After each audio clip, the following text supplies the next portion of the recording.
En þeir voru sérst að gefa út nýjan bíl sem heitir Q8 og ákveðu sérst bara að henda í roadtrip.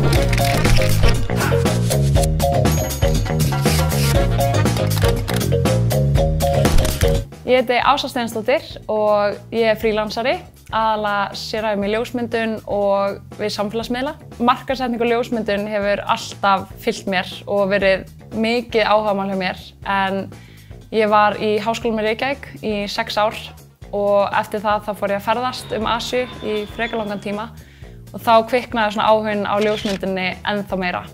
Og ég fór að skrifa ferðalögin, taka meira myndum og deila þeim með fólki og mér langaði svolítið bara að deila einhvern veginn líka bara ráðum að því hvernig þú getur ferðast í dag, af því það er alltaf að verða auðveldara.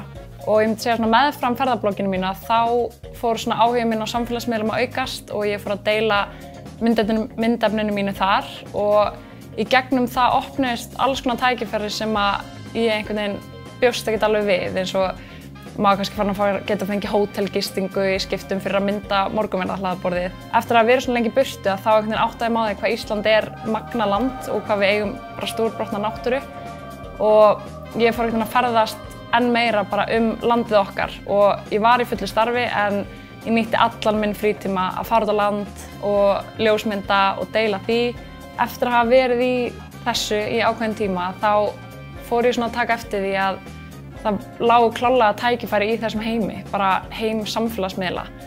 Og ég var farin að fá verkefni sem voru farin að valda því að ég gat ekki sagt já við þeim, að ég var í fullu starfi.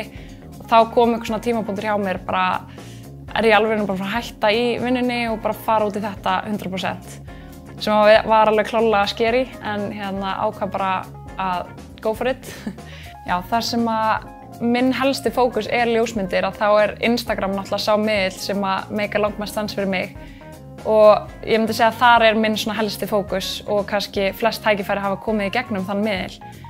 Og einhvern veginn á einhverjum tímapunkti þá bara fór hann að vaxa og tók við sér og maður stundum áttar sig ekki á því hvað mikið af fólki er að fylgjast með manni þar. Það sem að ég er svona einstaklega þakklát fyrir er tækifærin líka bara sem ég hef fengið erlendis og hef verið að vinna fyrir fyrirtæki eins og Jaktvík sem er bara snekkivikan þar sem að fólk er að sigla saman í viku og hef verið að ljósmynda upplifun gestana. Kannski svona eitt eftirminnilegustu er verkefni með Audi, en þeir voru sérst að gefa út nýjan bíl sem heitir Q8 og ákveðu sérst bara að henda í roadtrip. Og þá var farið 3 lönd á nýja bílnum, vorum Austurríki, Sviss og Þýskaland. Og markmiðið með ferðinni var bara að mynda bílinn, sýna frá honum.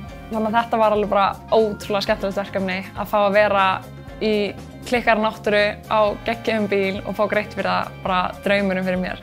Já, ég meina það tók alveg tíma og hark að komast í stærri verkefni en það var klárlega þess virði og mér finnst bara einhvern veginn ég hafa lært af þessa reynslu að maður á bara að eltast í draumana sína. Og bara ég alveg trúi því að maður getur 100% gert það sem mann langar til þess að gera og það sem maður ætlar sér, bara með því að hafa trú.